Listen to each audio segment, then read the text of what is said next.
Ilikuwa ni tarehe za mwishoni kabisa mwezi Januari mwaka 2010 ambapo tulimpoteza mzee wetu, mzee Masudi ambaye alikuwa amepata ajali ya gari akiwa anatokea katika mihangaiko yake maeneo ya Temeke. Baba yetu alibahatika kuoa wake watatu, yani mama mkubwa, mama yangu mimi wa pili na mama wa tatu ambaye ni mama yetu mdogo. Baba katika familia ya kwanza ambaye ni ya mama mkubwa alibahatika kupata watoto watano, lakini kwa mama yetu sisi alibahatika kupata watoto watatu, na kwa mama mdogo ambaye ndiye aliyemfia katika mikono yake, yeye alizaa naye watoto wawili. Dada zangu na kaka zangu ambao ni wa mama mkubwa, wao walishakuwa wameanza kujitegemea maisha yao na kuanza kupitia harakati za maisha yao wenyewe. Lakini mimi pamoja na wadogo zangu wawili ambao tulikuwa ni mama wa pili, mama wa kati, sisi ilikuwa ni bado kabisa kwa mwaka huu ambao mzee alikuwa anafariki. Mimi mwenyewe ambaye nilikuwa ni wa kwanza katika kuzaliwa katika hiyo familia ya mama wa pili, nilikuwa ndiyo kwanza niko kidato cha pili. Basi baba alitokea kuzipenda sana familia zake zote hizo tatu, lakini baba pia alikuwa ni mtu wa starehe sana, na katika starehe zake alibahatika kuongeza watoto wawili ambao hao walizaliwa katika mazingira ya nje ya ndoa, yani mama zetu wawili wadogo ambao hakubahatika kuwaoa. Mama yangu mkubwa yeye aliachika mnamo mwaka 1992. Hapo ndipo alipoachika, na mama ndiyo akakava nafasi ya mama mkubwa.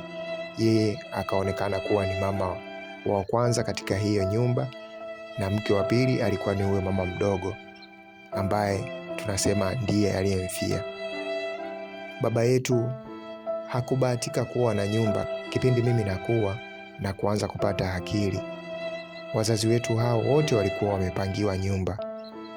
Basi baba alikuwa ni mtu ambaye anazipenda familia na watoto wake kwa ujumla. Ni mtu ambaye alikuwa mchakalikaji sana, mwangaikaji, kiasi kwamba hakupenda kuona familia yake au familia zake hizo tatu au nne ambazo na watoto wengine ambao walikuwa ni wapembeni tuonekane ni watu wenye kudhalilika, kudharaulika pamoja na majirani au watu ambao wanatufahamu. Alipambana sana baba yetu, lakini baba yetu alikuwa ni mtu mwenye kuwadharau sana wake zake hawa wakubwa wawili. Ni kosa ambalo lilipelekea kiasi kwamba ikafikia hatua ya kwamba wake zake hawa wawili kukosa heshima, matunzo na malezi ambayo mwanamke anastahili kuwa nayo. Kosa ambalo lilifanya baba yetu, mama yangu alijaribu kunihadithia. Aliniambia, baba yenu katika nyakati hizi za mwisho za uhai wake alifanya kosa moja kubwa sana ambalo nafikiri ndilo lililomgharimu maisha yake. Mama aliniambia. Nikamuuliza mama, kosa hilo ni lipi mama? Mbona sijawahi kusikia? Akasema, baba yenu nyakati za mwisho, yeye kwa sababu alikuwa ni mwanaume na mwenye maamuzi, alianzisha kazia ya ujenzi ama kujenga nyumba ambayo ilikuwa sasa ni ya familia ya watu wote. Lakini baba yenu alichokifanya, alianza kumjengea mke mdogo ambaye ni wa mwisho katika sisi. Alijenga ile nyumba mpaka ilipofikia kuwa imekamilika kabisa, ndipo akamchukua mama yenu mdogo na kumhamishia katika hiyo nyumba ambayo sasa walianza kuishi. Lakini sisi wengine ambao tulitangulia hakubahatika kutujengea nyumba, na hivi mpaka sasa hivi mnavyojikuta mnakuwa bado tunaishi katika nyumba za kupanga, lakini baba yenu aliwahi kujenga nyumba. Kwa hiyo katika utaratibu huu ambao baba yenu aliufanya, mama yenu mkubwa ambaye ni mama wa kaka zako na dada zako, wao hawakufurahishwa kabisa na kitendo ambacho baba yenu alikifanya. Nikamuuliza mama, kwa hiyo walifanya nini sasa mama mkubwa pamoja na kaka zangu na dada? Akaniambia, mama, baba yenu baada ya kufanya hayo yote, kumtengenezea nyumba na kumfanyia kila kitu mkewe mdogo, mama mkubwa alichukua sasa tahadhari na namna gani ya kumweza kumwadhibu mumewe ambaye kwa miaka mingi sana yeye ndiye aliishi naye na kuweza kuzaa nao hao watoto 5. Ni kiasi gani walikuwa wameweza kuvumiliana.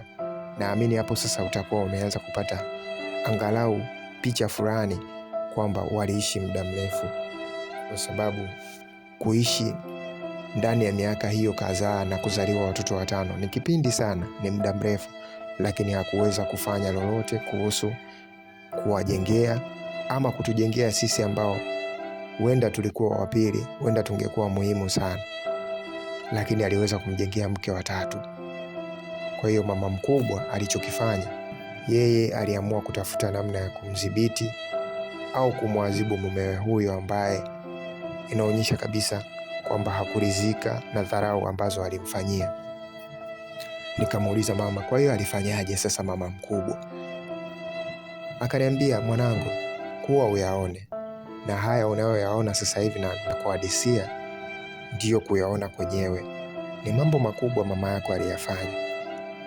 Siku moja katika pitapita zangu nilimsikia shoga yake mkubwa sana akinihadithia na kuniambia kwamba dada yako ambaye ni mama yenu mkubwa alikwenda kwa mtaalamu na kumtengenezea mazingira ya ajali baba yenu, na ndipo baba yenu alipata ajali hiyo na kufariki yeye peke yake katika daladala ambalo alikuwa amepanda. Roho yangu iliniuma sana, nilisikitika. Sikujua kumbe tatizo lilianzishwa na mama mkubwa. Kumbe mama anafahamu yote.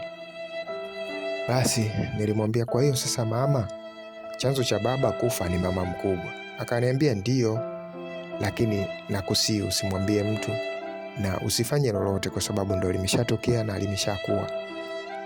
Nikamuuliza, kwa hiyo sasa hiyo nyumba ambayo baba aliijenga huko kwa mama mdogo ni ya kwetu wote? Mama akaniambia, hapana, sio ya kwetu wote, ni ya kwake mama mdogo. Mama yako mdogo ndiyo nyumba yake, sisi hatukubahatika kujengewa na baba yako. Nikasema hapana, hiyo nyumba ni ya kwetu kwa sababu aliyejenga ni baba yetu. Mama akaniambia, mwanangu Juma, na kuomba usizungumze na nisikusikie hiyo kauli, na nisikusikie unafuatilia chochote kuhusu hiyo nyumba, utajuta. Basi baada ya kuwa tumemaliza mazungumzo na mama, mimi nilimwacha mama, lakini nilienda kukaa sehemu fulani na mashikaji zangu tukiwa tunapiga story, lakini nilikuwa najaribu kuyarudia maneno ya mama ambaye alikuwa ananiambia baba alijenga, lakini nyumba sio ya kwetu wote, ni ya mama mdogo. Nilitaka nianze kutafuta undani na ukweli kuhusiana na nyumba hiyo, lakini mama nahisi alinikataza kwa sababu huenda aliona kuna madhara makubwa ambayo yalitokea au yatatokea baada ya mimi kuanzisha purukushani la kutaka kujua nyumba ile kama ni ya kwetu wote au ni ya mama mdogo peke yake.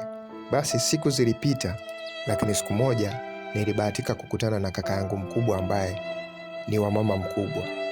Nilimueleza hadithi kiufupi ambayo nilihadisiwa na mama, lakini kikubwa nilichomwambia ni kuhusiana na nyumba ambayo baba aliijenga. Kaka ambaye alikuwa ni mkubwa na yeye alikuwa anafahamu kwamba kulikuwa na nyumba ambayo mzee wetu alikuwa ametujengea. Basi aliniambia mimi nafahamu, lakini mama yangu aliniambia niachane kabisa na hiyo nyumba ambayo mzee aliijenga. Vipi dogo, unataka kufuatilia kuhusu hiyo nyumba? Nikamwambia ndiyo, nataka nijue kuhusu hiyo nyumba. Akaniambia, mdogo wangu, kama utakuwa tayari kufuatilia kuhusu hiyo nyumba, wewe utaniambia, lakini mama yangu mimi alinisisitiza niachane naye. Wewe mama yako hajakwambia chochote? Nikamwambia naye aliniambia niachane na hiyo nyumba, lakini naona kabisa mbona sasa sisi tunadhulumiwa. Yeye mama mdogo kaja jioni tu na amepata nyumba, kwa nini wazazi wetu sisi hawajajengewa? Basi kaka alicheka sana, akaniambia, mdogo wangu, ukikua utafahamu mengi, lakini sasa hivi acha nikuone wewe ushujaa wako utaishia wapi. Lakini kama utaanzisha hilo neno, Usisite kunijumuisha katika mapambano yako, ili nikupe mbinu za kujua wapi unaanzia, wapi tunamalizia. Umesikia mdogo wangu? Niliachana na blaza pale. Siku moja nilipata bahati ya kwenda kwa mama mkubwa ambako alikuwa anaishi. Nilijaribu kumhadisia na kutaka kujua kwamba kweli baba aliacha nyumba. Mama mkubwa akaniambia ni kweli, lakini baba yako kitendo alichokifanya mimi sikuridhishwa nacho kabisa. Hapo ndipo nikapata kuunganisha doti. Vile alivyoniambia mama na mama mkubwa kwamba hakuridhika, basi inawezekana ni kweli mama mkubwa hakuridhika, na ndio maana alifanya tukio hilo la kumbebanisha baba na ajali ili kusudi afe tukose wote. Basi mama mkubwa nikamuuliza, kwa hiyo sasa baada ya kuwa wewe haukuridhika, nini sasa kinaendelea? Maana anataka kujua ile nyumba tunafanyaje kama baba ndiye alijenga ile nyumba moja. Ina maana ni ya kwetu wote? Mama mkubwa akasema ni ya kwenu wote na nyinyi mnahusika kwa sababu ni baba yenu. Lakini kijana wangu, nikuombe tu, hiyo habari achana nayo. Mama yako mdogo sio mtu wa kuchezea. Ni mama mdogo mkatili sana, na aliapa kabisa kwamba atakayejihusisha katika mali ile ambayo baba yenu aliiacha hana bahati hata kidogo. Na ndio maana hata mimi na mama yako tumekaa pembeni kuangalia tu kwamba kitakachotokea, hatima yetu ni nini, Mwenyezi Mungu mwenyewe anajua. Lakini wewe mwanangu, nakusihi usijihusishe kabisa kuhusu kufuatilia mali ile ya urithi ambayo baba yenu aliiacha. Hautokuwa salama. Mama mkubwa alinisisitiza. Nilimuitikia mama mkubwa kuashiria kwamba nimemwelewa. Kipindi nazungumza na mama mkubwa, nilijisemea kimoyomoyo mimi mwenyewe kwamba mimi nalianzisha, tutajuana huko huko mbele ya safari.